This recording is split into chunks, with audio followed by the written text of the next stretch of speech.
News18 ಡಿಜಿಟಲ್ಗೆ ಸ್ವಾಗತ. ನಾನು ಕಾರ್ತಿಕ್. ಕಾವೇರಿ ನೀರು ನಿರ್ವಹಣಾ ಪ್ರಾಧಿಕಾರ ಕೊಟ್ಟಿರುವಂತಹ ತೀರ್ಪು ಕರ್ನಾಟಕ ರಾಜ್ಯಕ್ಕೆ ಸಂಕಷ್ಟವನ್ನು ತರಿಸಿದೆ. ಈ ಒಂದು ಹಿನ್ನೆಲೆಯಲ್ಲಿ ರಾಜ್ಯ ಸರ್ಕಾರ ತನ್ನ ಕಾನೂನು ಹೋರಾಟವನ್ನು ಮಾಡೋದಕ್ಕೆ ಈಗಾಗಲೇ ಸಿದ್ಧತೆಯನ್ನು ಆರಂಭ ಮಾಡಿದೆ. ಸಿಎಂ ಡಿ.ಕೆ. ಶಿವಕುಮಾರ್ ಅವರು ಇವತ್ತು ಸಚಿವ ರಾಮಲಿಂಗಾರೆಡ್ಡಿ ಅವರೊಂದಿಗೆ ಸಮಾಲೋಚನೆಯನ್ನು ಮಾಡಿದ್ದಾರೆ. ಜೊತೆಗೆ ಕಾನೂನಿನ ವ್ಯಾಪ್ತಿಯಲ್ಲಿ ಯಾವ ರೀತಿಯಾಗಿ ರಾಜ್ಯಕ್ಕೆ ನ್ಯಾಯವನ್ನು ಒದಗಿಸಬಹುದು ಅನ್ನುವಂಥ ನಿಟ್ಟಿನಲ್ಲಿ ಸುದೀರ್ಘವಾದ ಚರ್ಚೆಯನ್ನು ಕೂಡ ಮಾಡಿದ್ದಾರೆ. ಪ್ರಮುಖವಾಗಿ ಗಮನಿಸಬೇಕು, ಈ ಹಿಂದೆ ಕಾವೇರಿ ನೀರು ನಿರ್ವಹಣಾ ಪ್ರಾಧಿಕಾರ ನಿರ್ವಹಣಾ ಸಮಿತಿ ಕೊಟ್ಟಿರ್ತಕ್ಕಂಥ ಆದೇಶವನ್ನು ಎತ್ತಿ ಹಿಡಿದಿತ್ತು. ಅದರಂತೆ ನಿನ್ನೆಯೂ ಕೂಡ ನೀರು ನಿರ್ವಹಣಾ ಪ್ರಾಧಿಕಾರ ಕಾವೇರಿ ನೀರು ನಿರ್ವಹಣಾ ಸಮಿತಿ ಕೊಟ್ಟಿರುವಂತಹ ಆದೇಶವನ್ನು ಎತ್ತಿ ಹಿಡಿದಿದೆ. 12,000 ಕ್ಯೂಸೆಕ್ ನೀರನ್ನು 15 ದಿನಗಳ ಕಾಲ ಬಿಡಬೇಕು ಅನ್ನುವಂಥ ತೀರ್ಪು ಈಗ ಬಂದಿರುವಂಥದ್ದು. ಜೊತೆಗೆ ಇವತ್ತು ಬೆಳಿಗ್ಗೆ 8 ಗಂಟೆಯಿಂದಲೇ ನೀರನ್ನು ಕರ್ನಾಟಕ ತಮಿಳುನಾಡಿಗೆ ಹರಿಸಬೇಕಾಗಿದೆ. ಕಬಿನಿಯಲ್ಲಿ ಒಳಹರಿವಿನ ಪ್ರಮಾಣ ಹೆಚ್ಚಿರುವಂಥ ಕಾರಣಕ್ಕಾಗಿ ಒಂದಿಷ್ಟು ಪ್ರಮಾಣದ ನೀರು ಆ ಜಲಾಶಯದಿಂದ ಹರಿದು ಹೋಗ್ತಾ ಇದೆ. ಆದರೆ ಹೆಚ್ಚುವರಿ ನೀರನ್ನು KRS ಡ್ಯಾಮಿಂದ ಬಿಡಬೇಕಾದಂಥ ಅನಿವಾರ್ಯತೆಯೂ ಕೂಡ ಕರ್ನಾಟಕದ ಮುಂದಿದೆ. ಎಲ್ಲ ಅಂಶಗಳಿಗೆ ಸಂಬಂಧಪಟ್ಟಂತೆ ಕರ್ನಾಟಕ ಸ್ಪಷ್ಟವಾಗಿರುವಂಥ ಕಾನೂನು ಹೋರಾಟವನ್ನು ಮಾಡೋದಕ್ಕೆ ಎಲ್ಲ ರೀತಿಯ ಸಿದ್ಧತೆಗಳನ್ನು ಆರಂಭ ಮಾಡಿಕೊಂಡಿದೆ. ತಮಿಳುನಾಡಿನ ಅರ್ಜಿಯೂ ಕೂಡ ನಾಳೆ ಸುಪ್ರೀಂ ಕೋರ್ಟ್ನಲ್ಲಿ ಬರಲಿಕ್ಕಿದೆ. ಸುಪ್ರೀಂ ಕೋರ್ಟ್ ತಮಿಳುನಾಡಿನ ಅರ್ಜಿಯನ್ನು ವಿಚಾರಣೆ ಮಾಡುತ್ತೆ. ತಮಿಳುನಾಡು ಈಗಾಗಲೇ ಅರ್ಜಿಯನ್ನು ಸಲ್ಲಿಕೆ ಮಾಡಿತ್ತು.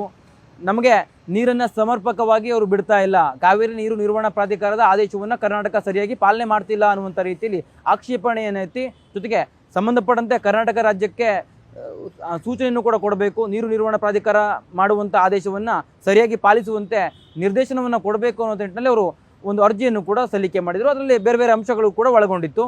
ಆ ಒಂದು ಅರ್ಜಿಯ ವಿಚಾರಣೆ ನಾಳೆ ಬರಲಿಕ್ಕಿದೆ. ಸುಪ್ರೀಂ ಕೋರ್ಟ್ನಲ್ಲಿ ನಾಳೆ ಅರ್ಜಿ ವಿಚಾರಣೆ ಬರಲಿಕ್ಕಿರುವಂಥ ಕಾರಣಕ್ಕಾಗಿ ಕರ್ನಾಟಕ ರಾಜ್ಯವನ್ನು ಪ್ರತಿಸ್ಪರ್ಧಿಯಾಗಿ ಅಥವಾ ಪ್ರತಿವಾದಿಯಾಗಿ ಮಾಡಬಹುದು. ಈ ಒಂದು ಹಿನ್ನೆಲೆಯಲ್ಲಿ ಈ ವಿಚಾರಕ್ಕೆ ಸಂಬಂಧಪಟ್ಟಂತೆಯೂ ಕೂಡ ಸುದೀರ್ಘವಾಗಿರುವಂಥ ಚರ್ಚೆಯನ್ನು ಸಿಎಂ ಡಿ.ಕೆ. ಶಿವಕುಮಾರ್ ಮತ್ತು ರಾಮಲಿಂಗಾರೆಡ್ಡಿ ಅವರು ಮಾಡಿದ್ದಾರೆ. ಕರ್ನಾಟಕದ ಮುಂದಿರುವಂಥ ಆಯ್ಕೆಗಳೇನು ಅಂತಂದರೆ, ಕರ್ನಾಟಕದಲ್ಲಿ ಬರದ ಪರಿಸ್ಥಿತಿ ಯಾವ ರೀತಿಯಾಗಿದೆ, ಜೊತೆಗೆ ಡ್ಯಾಮ್ಗಳಲ್ಲಿ ಒಳಹರಿವಿನ ಕೊರತೆ ಯಾವ ರೀತಿಯಾಗಿದೆ, ಈ ಎಲ್ಲ ಅಂಶಗಳನ್ನು ಇಟ್ಕೊಂಡು ಸುಪ್ರೀಂ ಕೋರ್ಟ್ನ ಮೆಟ್ಲೆ ಇರೋದು. ಹಿಂದೆಯೂ ಕೂಡ ಈ ರೀತಿಯ ಸಂದರ್ಭ ಎದುರಾದಂಥ ಸಂದರ್ಭದಲ್ಲಿ ಅಂದಿನ CM ಆಗಿರುವಂಥ ಅಥವಾ CM ಸ್ಥಾನದಲ್ಲಿ ಇದ್ದಂಥವರು ಸುಪ್ರೀಂ ಕೋರ್ಟ್ನ ಮೆಟ್ಟಿಲೇರಿದ್ದರು.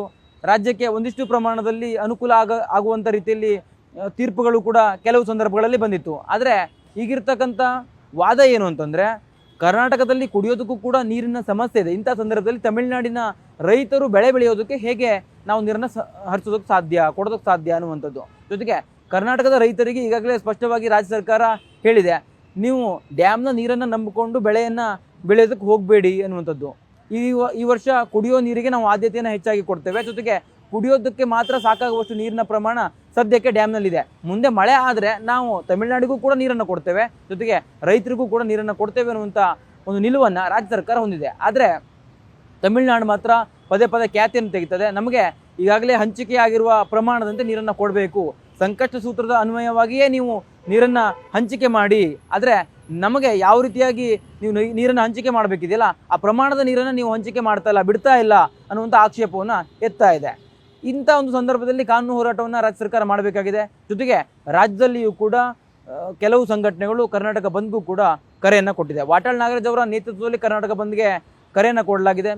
ಸಿಎಂ ಡಿ.ಕೆ. ಶಿವಕುಮಾರ್ ಸಂಘಟನೆಗಳೊಂದಿಗೆ ಮನವೊಲಿಸುವಂಥ ಪ್ರಯತ್ನವನ್ನು ಕೂಡ ಮಾಡಿದ್ದಾರೆ.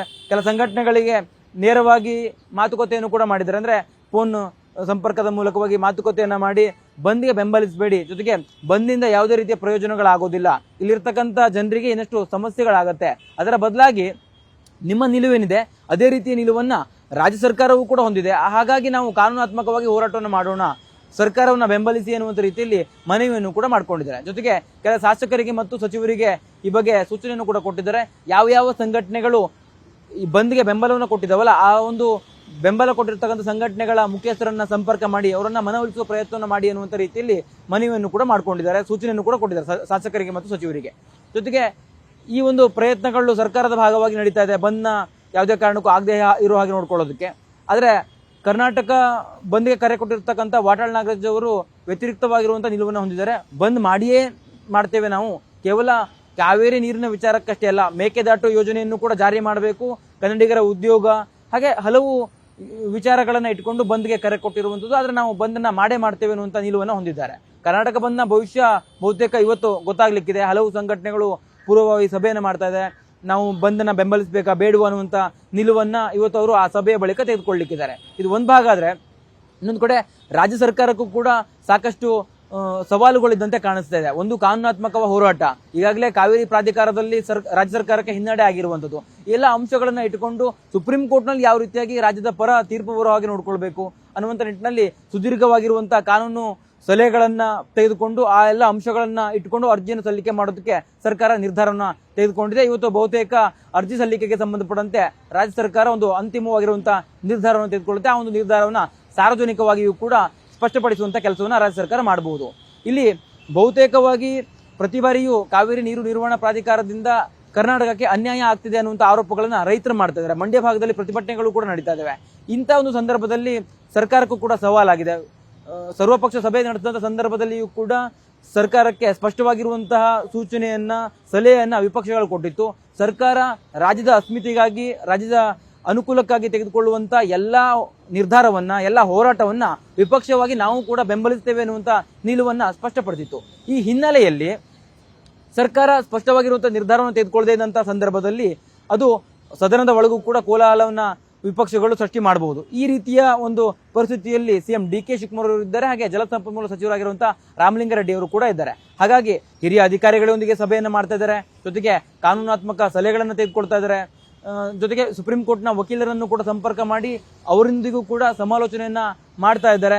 ಯಾವ ರೀತಿಯಾಗಿ ನಾವು ಅರ್ಜಿಯನ್ನು ಸಲ್ಲಿಕೆ ಮಾಡಬಹುದು, ಯಾವ ರೀತಿಯ ಅಂಶಗಳನ್ನ ಅಲ್ಲಿ ಉಲ್ಲೇಖ ಮಾಡಿ ನಾವು ವಾದ ಮಾಡಿದಂಥ ಸಂದರ್ಭದಲ್ಲಿ ರಾಜ್ಯಕ್ಕೆ ಅನುಕೂಲ ಆಗ್ಬೋದು, ವಾಸ್ತವಾಂಶ ಏನಿದೆ ಅದೆಲ್ಲವನ್ನ ಪಟ್ಟಿ ಮಾಡಿಕೊಂಡು ಕಾನೂನಿನ ಹೋರಾಟಕ್ಕೂ ಕೂಡ ರಾಜ್ಯ ಸರ್ಕಾರ ಸಿದ್ಧತೆಯನ್ನ ಮಾಡ್ಕೊಳ್ತದೆ. ಜೊತೆಗೆ ಇಲ್ಲಿ ಕಬಿನಿ ಡ್ಯಾಂನಲ್ಲಿ ಒಂದ್ ಸ್ವಲ್ಪ ನೀರಿನ ಪ್ರಮಾಣ ಹೆಚ್ಚಿದೆ, ಅಲ್ಲಿ ಹೊರಹರಿವಿನ ಪ್ರಮಾಣವೂ ಕೂಡ ಇದೆ. ಅಂದ್ರೆ ತಮಿಳುನಾಡಿಗೆ ನೀರು ಆ ಒಂದು ಡ್ಯಾಮ್ನ ಮೂಲಕವಾಗಿ ಹೋಗ್ತಾ ಇದೆ. ಆದ್ರೆ ಹೇಮಾವತಿ ಮತ್ತು ಹಾರಂಗಿ ಜಲಾಶಯಗಳು ಭರ್ತಿಯಾಗಿಲ್ಲ, KRS ನಲ್ಲಿ ಇನ್ನೂ 50% ಭರ್ತಿಯಾಗಿಲ್ಲ, ಒಳ ಹರಿವಿನ ಪ್ರಮಾಣವೂ ಕೂಡ ಕಡಿಮೆ ಇದೆ. ಹೀಗಾಗಿ KRS ನಿಂದ ಏನಾದರೂ ನೀರನ್ನು ಬಿಡಬೇಕಾದಂತ ಅನಿವಾರ್ಯತೆ ಬಂದಂತ ಸಂದರ್ಭದಲ್ಲಿ ಅದು ಕೇವಲ ಮಂಡ್ಯ ಅಥವಾ ಆ ಭಾಗದ ರೈತರಿಗೆ ಅಷ್ಟೇ ಸಮಸ್ಯೆ ಅಲ್ಲ, ಬೆಂಗಳೂರಿನ ಕುಡಿಯುವ ನೀರಿಗೂ ಕೂಡ ಸಮಸ್ಯೆ ಆಗತ್ತೆ ಅನ್ನುವಂಥದ್ದು ಸರ್ಕಾರಕ್ಕೆ ಮನವರಿಕೆ ಇದೆ. ಈ ಒಂದು ಹಿನ್ನೆಲೆಯಲ್ಲಿ ಕುಡಿಯುವ ನೀರಿನ ವಿಚಾರವನ್ನೇ ಪ್ರಸ್ತಾಪ ಮಾಡಿಕೊಂಡು ವಾದ ಮಾಡೋದಕ್ಕೆ ಸರ್ಕಾರ ಎಲ್ಲ ರೀತಿಯ ಸಿದ್ಧತೆಗಳನ್ನ ಮಾಡಿಕೊಂಡಿದೆ. ಕಾನೂನಿನ ಹೋರಾಟಕ್ಕೆ ಸಂಬಂಧಪಟ್ಟಂತೆ ಈಗಾಗಲೇ ವಕೀಲರ ತಂಡವನ್ನು ಕೂಡ ರಾಜ್ಯ ಸರ್ಕಾರ ನಿಯೋಜನೆ ಮಾಡಿಕೊಂಡಿದೆ. ಈ ಮೂಲಕವಾಗಿ ರಾಜ್ಯಕ್ಕೆ ನ್ಯಾಯ ಒದಗಿಸುವಂತ ನಿಟ್ಟಿನಲ್ಲಿ ರಾಜ್ಯ ಸರ್ಕಾರ ಎಲ್ಲ ರೀತಿಯ ಸಿದ್ಧತೆಗಳನ್ನ ಮಾಡ್ಕೊಂಡಿದೆ ಅಂತ ಅನ್ಸುತ್ತೆ. ಸಿಎಂ ಡಿ.ಕೆ. ಶಿವಕುಮಾರ್ ಮತ್ತು ರಾಮಲಿಂಗಾರೆಡ್ಡಿ ಅವರು ಇವತ್ತು ಸರ್ಕಾರದ ನಿಲುವನ್ನು ಕೂಡ ಸ್ಪಷ್ಟಪಡಿಸಲಿಕ್ಕಿದ್ದಾರೆ. ಕ್ಯಾಮರಾ ಪರ್ಸನ್ ನೂರಮ್ಮ ಜೊತೆ ಕಾರ್ತಿಕ್, ನ್ಯೂಸ್ 18 ಕನ್ನಡ, ಬೆಂಗಳೂರು. ನಿರ್ಭೀತ, ನಿಷ್ಪಕ್ಷಪಾತ, ವಿಶ್ವಾಸಾರ್ಹ ಸುದ್ದಿಗಳಿಗೆ ಮತ್ತೊಂದು ಹೆಸರಾಗಿರುವಂತ ನ್ಯೂಸ್ 18 ಕನ್ನಡ ಈಗ ಆಪ್ನಲ್ಲೂ ಲಭ್ಯವಿದೆ. ದಯವಿಟ್ಟು ಇಲ್ಲಿರುವ QR ಕೋಡ್ ಅನ್ನ ಸ್ಕ್ಯಾನ್ ಮಾಡಿಕೊಂಡು ಆಪ್ ಅನ್ನ ಡೌನ್ಲೋಡ್ ಮಾಡೋದಕ್ಕೆ ಮರಿಬೇಡಿ. ನಿಮ್ಮ ಬೆಂಬಲ ಹೀಗೆ ಸದಾ ನಮ್ಮೊಂದಿಗಿರಲಿ. ಧನ್ಯವಾದ.